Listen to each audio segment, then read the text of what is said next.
Assalamualaikum warahmatullahi wabarakatuh. Isra Miraj adalah salah satu peristiwa penting dalam sejarah Islam yang mengisahkan perjalanan rohani Nabi Muhammad SAW. Kisah perjalanan ini menjadi penting karena dalam peristiwa Isra Miraj, Nabi mendapatkan perintah dari Allah Subhanahu wa Ta'ala, yaitu perintah untuk menjalankan salat 5 waktu. Oleh umat Islam, Isra Miraj diperingati setiap tanggal 27 Rajab tahun Hijriah.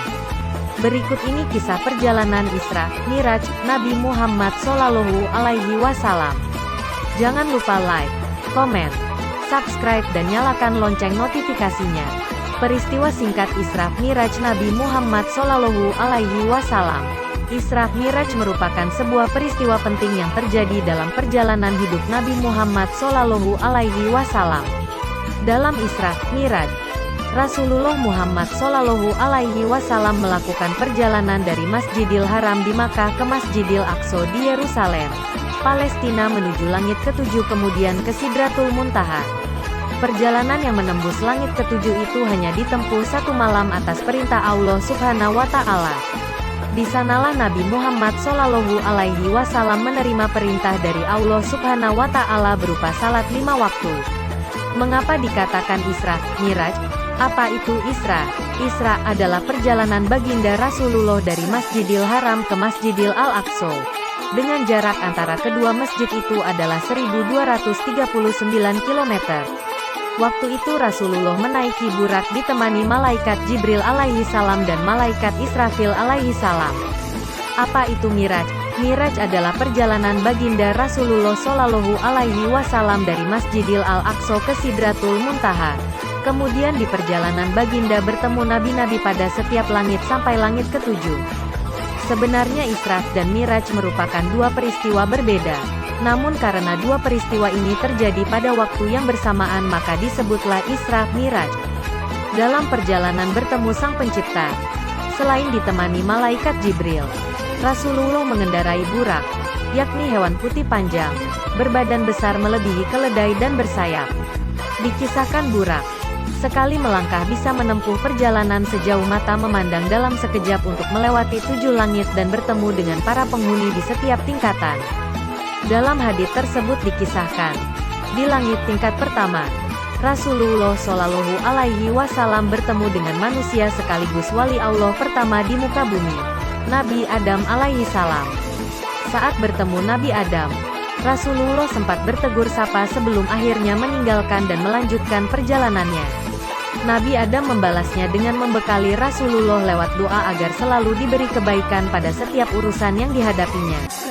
Kemudian di langit kedua, Nabi Muhammad SAW bertemu dengan Nabi Isa alaihi salam dan Nabi Yahya alaihi salam. Seperti halnya di langit pertama, Rasulullah disapa dengan ramah oleh kedua nabi pendahulunya.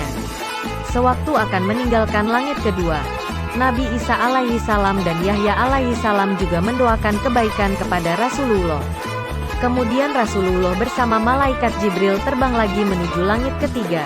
Lalu di langit ketiga, Rasulullah SAW bertemu dengan Nabi Yusuf alaihi salam, manusia tertampan yang pernah diciptakan Allah di bumi. Dalam pertemuannya, Nabi Yusuf alaihi salam memberikan sebagian dari ketampanan wajahnya kepada Nabi Muhammad SAW. Dan juga di akhir pertemuannya, Nabi Yusuf alaihi salam memberikan doa kebaikan kepada Nabi terakhir itu. Setelah berpisah dengan Nabi Yusuf alaihi salam di langit ketiga, Nabi Muhammad melanjutkan perjalanan dan sampailah dia ke langit keempat. Pada tingkatan ini, Rasulullah bertemu Nabi Idris alaihi salam, yaitu manusia pertama yang mengenal tulisan, dan Nabi yang berdakwah kepada Bani Kabil dan Memphis di Mesir untuk beriman kepada Allah. Seperti pertemuan dengan nabi-nabi sebelumnya, Nabi Idris alaihi salam memberikan doa kepada Nabi Muhammad SAW supaya diberi kebaikan pada setiap urusan yang dilakukannya. Selanjutnya di langit kelima, Nabi Muhammad SAW bertemu dengan Nabi Harun alaihi salam, yaitu Nabi yang mendampingi saudaranya. Nabi Musa alaihi salam berdakwah mengajak Raja Firaun yang menyebut dirinya Tuhan dan kaum Bani Israel untuk beriman kepada Allah.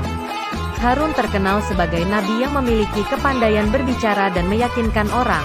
Di langit kelima, Nabi Harun mendoakan Nabi Muhammad Shallallahu Alaihi Wasallam senantiasa selalu mendapat kebaikan pada setiap perbuatannya. Pada langit keenam, Nabi Muhammad Shallallahu Alaihi Wasallam dan malaikat Jibril bertemu dengan Nabi Musa alaihi salam, yaitu nabi yang memiliki jasa besar dalam membebaskan Bani Israel dari perbudakan dan menuntunnya menuju kebenaran ilahi. Selama bertemu dengan Muhammad Shallallahu Alaihi Wasallam, Nabi Musa alaihi salam menyambut layaknya kedua sahabat lama yang tidak pernah bertemu. Sebelum Nabi Muhammad pamit meninggalkan langit keenam, Nabi Musa melepasnya dengan doa kebaikan.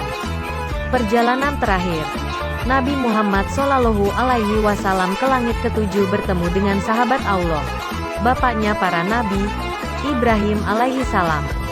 Sewaktu bertemu, Nabi Ibrahim sedang menyandarkan punggungnya ke Baitul Maqmur, yaitu suatu tempat yang disediakan Allah kepada para malaikatnya. Setiap harinya, tidak kurang dari 70.000 malaikat masuk ke dalam. Kemudian Nabi Ibrahim mengajak Muhammad untuk pergi ke Sidratul Muntaha sebelum bertemu dengan Allah untuk menerima perintah wajib salat. Sidratul Muntaha adalah sebuah pohon besar yang berada di langit ketujuh. Ia adalah pemisah, disebut Muntaha, akhir, karena ia merupakan batas akhir dari sebuah perjalanan. Tidak ada satu makhluk pun yang pernah melewatinya kecuali Rasulullah Shallallahu Alaihi Wasallam. Sedangkan pohon sidr adalah pohon bidara. Masih dalam hadits yang sama, Rasulullah Shallallahu Alaihi Wasallam menceritakan bentuk fisik dari Sidratul Muntaha, yaitu berdaun lebar seperti telinga gajah dan buahnya yang menyerupai tempayan besar. Namun ciri fisik Sidratul Muntaha berubah ketika Allah datang. Bahkan Nabi Muhammad Shallallahu Alaihi Wasallam sendiri tidak bisa berkata-kata menggambarkan keindahan pohon Sidratul Muntaha. Pada kepercayaan agama lain, Sidratul Muntaha juga diartikan sebagai pohon kehidupan. Di Sidratul Muntaha inilah Nabi Muhammad berdialog dengan Allah untuk menerima perintah wajib salat 5 waktu dalam sehari. Perjalanan Rasulullah saat itu tidaklah mudah. Meskipun beliau dimuliakan oleh Allah, tetap saja Nabi Muhammad Shallallahu Alaihi Wasallam dihadapkan dengan berbagai godaan. Godaan pertama, ketika Nabi ditawari meminum khamar atau susu. Namun Rasulullah lebih memilih susu. Selama perjalanan Nabi Muhammad Shallallahu Alaihi Wasallam juga selalu diganggu dengan panggilan dari setan, iblis dan perempuan penggoda. Ketika mencapai Sidratul Muntaha di langit ketujuh, maka perjalanan Nabi Muhammad Shallallahu Alaihi Wasallam dalam menerima perintah Allah telah berakhir. Perintah yang diterima Rasulullah saat itu yaitu berupa perintah sholat 50 waktu dalam satu hari. Namun ketika menerimanya, Nabi Muhammad Shallallahu Alaihi Wasallam diperingatkan oleh Nabi Musa untuk memperhatikan kemampuan umatnya. Menyadari hal itu membuat Nabi Muhammad Shallallahu Alaihi Wasallam meminta keringanan pada Allah sehingga perintah sholat diringankan menjadi 5 waktu dalam sehari. Sejak saat itulah umat muslim harus melakukan salat wajib 5 waktu yaitu subuh, zuhur, asyar, maghrib, isya. Dengan adanya kisah perjalanan ini semoga dapat mempertebal keimanan dengan tidak meninggalkan salat 5 waktu yang disyariatkan. Peristiwa Isra, Miraj juga telah tertuang dalam Al-Quran Surat Al-Isra. Maha suci Allah, yang telah memperjalankan hambanya pada suatu malam dari Al-Masjidil Haram ke Al-Masjidil Aqsa yang telah kami berkahi sekelilingnya agar kami perlihatkan kepadanya sebagian tanda-tanda kebesaran kami. Sesungguhnya Dia adalah Maha mendengar lagi Maha melihat. Demikian kisah tentang bagaimana peristiwa Isra Miraj terjadi. Semoga selalu jadi pengingat kita untuk tetap menjalankan perintah Allah Subhanahu wa Ta'ala. Terima kasih yang sudah menonton video-video kami. Semoga dapat terhibur dan menambah wawasan kalian. Maka dari itu bergabunglah bersama kami. Jangan lupa like, komen, share dan subscribe dan nyalakan lonceng notifikasinya. Assalamualaikum warahmatullahi wabarakatuh.